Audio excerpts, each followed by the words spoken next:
9th class के बच्चों, आप लोगों को इसके पहले वाले वीडियो में रेखागणित में हम लोग मध्य बिंदु प्रमेय, दो मध्य बिंदु प्रमेय जो था उसको दिए थे, एक मध्य बिंदु प्रमेय और उसका विलोम, उसका कन्वर्स भी दिए थे। अभी हम आपको अंतःखंड प्रमेय देने जा रहे हैं, वह भी उसी में है। तो इसके लिए क्या कहता है कि यदि तीन समांतर रेखाएं हों और उनके द्वारा एक तिर्यक रेखा खंड पर बनाए गए अंतःखंड बराबर हो। तीन समांतर रेखाएं मान के चले कि एक समांतर रेखा ये तीन समांतर रेखाएं हमारे पास है, ये तीन समांतर रेखाएं हैं और उनके द्वारा अब इस पर एक तिर्यक रेखा ऐसे आया, तो ये जो खंड बन रहा है P, इसका नाम दे दे A, ये B और C। अगर ये दोनों AB बराबर BC है तब क्या कहता है, तो किसी अन्य तिर्यक रेखा खंड पर उनके द्वारा बनाए गए अंतःखंड भी बराबर होगा। और इस जगह अगर ऐसे हम कोई तिर्यक रेखा खींच देते हैं, ये Q हो गया, तो ये जो अगर इसको D बिंदु, इसको E बिंदु और इसको F बिंदु पे काट रहा है, तो अब आपको ये सिद्ध करके बताना पड़ेगा कि DE बराबर भी EF होगा, DE भी BF के बराबर होगा अगर ये इसको बराबर खंडों में काट रहा है। तो यही बात यहाँ कह रहा है। इसको फिर से देखें, यदि तीन समांतर रेखा है तो इसका नाम L दे दे, L M N, ये तीन समांतर रेखा हो गया। तो यदि तीन समांतर रेखाएं हों और उनके द्वारा, ये तीन समांतर रेखा के द्वारा एक तिर्यक रेखा खंड पर बनाए गए अंतःखंड बराबर हों, ये देखिए ये अंतःखंड हो गया, ये क्या कर रहा है, बराबर है, तो किसी अन्य तिर्यक रेखा पर उसके द्वारा बनाए गए अंतःखंड, ये देखेंगे तो ये अन्य तिर्यक रेखा हो गया, तो इसके द्वारा जो बनाया गया अंतःखंड है वह भी बराबर होगा। ये आपको सिद्ध करके बताना है।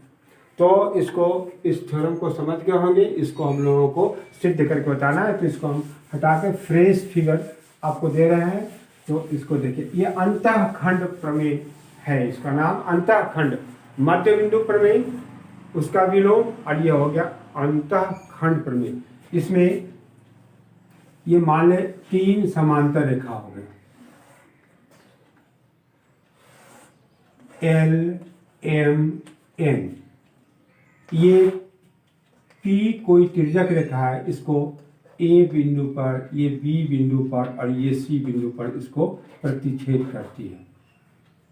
और ये कोई दूसरा Q तिर्यक रेखा है जिसको D E और F बिंदु पर प्रतिच्छेद कर रही है। तो आपको बताना है कि D, अगर AB बराबर BC है तब क्या होगा, DE बराबर EF भी होगा। ये आपको सिद्ध करके बताना।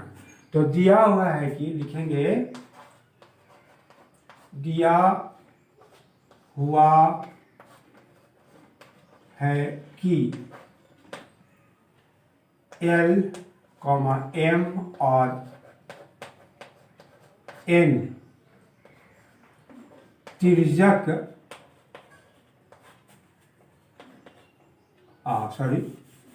L, M और N समांतर रेखा को P, ये P तिर्यक रेखा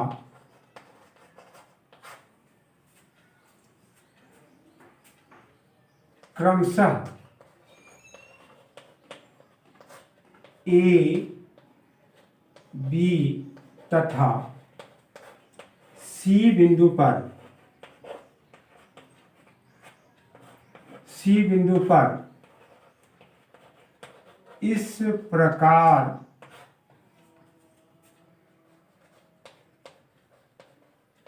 काटती है कि ए बी बराबर बी सी, ये दोनों बराबर है। एक दूसरी तिर्यक रेखा, एक दूसरी तिर्यक रेखा Q है जो L रेखाएं L M और N को क्रमशः D, E और F बिंदु पर काटती है। तो क्या सिद्ध करना है? सिद्ध करना है कि DE बराबर EF, क्या चीज? DE बराबर EF। अब इसके लिए बनावट, इसको सिद्ध करने के लिए हम लोगों को बनावट देना पड़ेगा। AF को मिलाएंगे जो M समांतर रेखा को कोई नाम दे दे, G बिंदु पर काटती है। M समांतर रेखा को G बिंदु पर काटती है। तो देखिए इसको आप किस प्रकार से प्रमाणित करेंगे। तो इसमें क्या था कि L, M और N तीन समांतर रेखा है। इसको PQ तिर्यक रेखा A, B और C बिंदु पर इस प्रकार काटती है कि AB बराबर BC, और एक दूसरी तिर्यक रेखा उसको DEF पर काटती है। तो सिद्ध करना है कि DE बराबर EF, मतलब वह रेखा, वह तिर्यक रेखा भी उसको समान भागों में, उस तिर्यक रेखा को भी ये जो समांतर रेखाएं हैं समान भागों में बांटेगी। तो मतलब आपको सिद्ध करके बताना है DE बराबर EF। इसके लिए हम लोग बनावट दे दिए, AF को मिलाया जो M तिर्यक रेखा को G बिंदु पर काटती है। अब प्रमाण,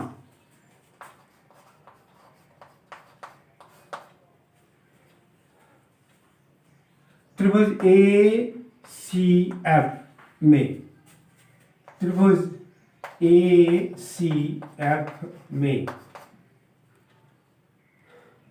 B, AC का मध्य बिंदु है। चूंकि ऐसे लिखें, चूंकि AB बराबर BC ये दिया हुआ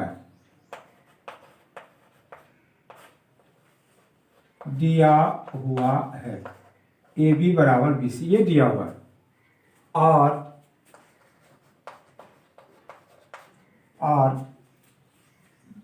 BE समांतर CF, ये सब तीनों L, M और N समांतर रेखाएं हैं। तो यह इसके समांतर हो गया।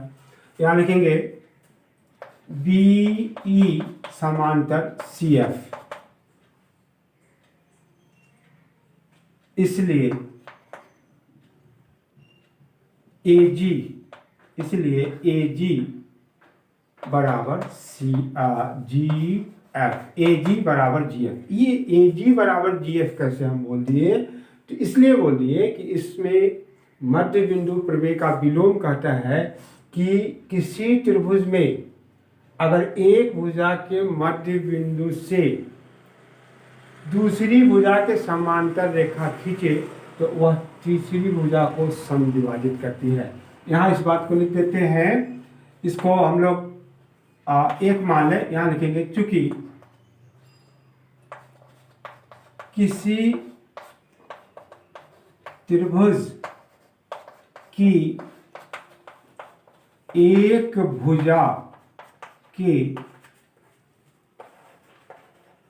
मध्य बिंदु से दूसरी भुजा के समांतर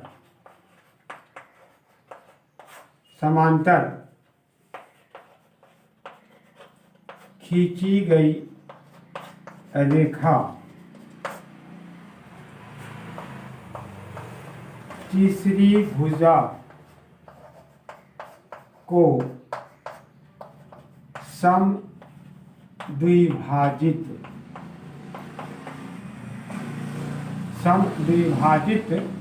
करती है। ध्यान दें, किसी त्रिभुज की एक भुजा के मध्य बिंदु से दूसरी भुजा के समांतर खींची गई रेखा तीसरी भुजा को समद्विभाजित करती है। तो यहाँ AB का मध्य बिंदु B है और ये BE किसके समांतर है? CF के समांतर है। तो वह AC को किस बिंदु पे काटेगा? G बिंदु पर काटेगा। वो उस स्थिति में AG बराबर GF हो जाएगा। तो यहाँ लिखा हुआ। अब आ जाए हम लोग त्रिभुज AFD में। पुनः त्रिभुज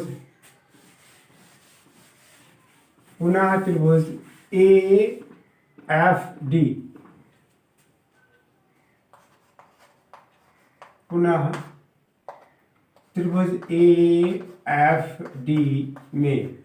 AFD में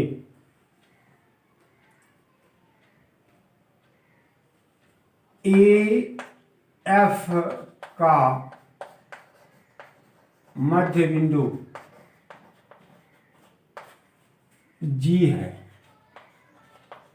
और ध्यान देंगे BE समांतर AD, यह समांतर है और BE समांतर AD, BE समांतर AD। फिर वही बात, त्रिभुज AFD का AB AF भुजा, AF यहाँ लिखा हुआ है AF का ये मध्य बिंदु है और यह रेखा और यह रेखा मतलब BE का ही GE समांतर AD। तो जब इसके समांतर ये रेखा है तो वह DF को जो E बिंदु पर काटती है वह भी उसका मध्य बिंदु होगा। ये DF का E मध्य बिंदु होगा। इसका मतलब क्या हो गया? DE बराबर EF होगा। तो त्रिभुज AFD में AF का मध्य बिंदु G है। समीकरण 1 से यहाँ लिख दें। समीकरण 1 से ऊपर हम लोग दिए थे समीकरण 1 से, इसलिए और BE समांतर AD मतलब क्या हो गया? GE समांतर AD। इसलिए मध्य बिंदु प्रमेय के विलोम से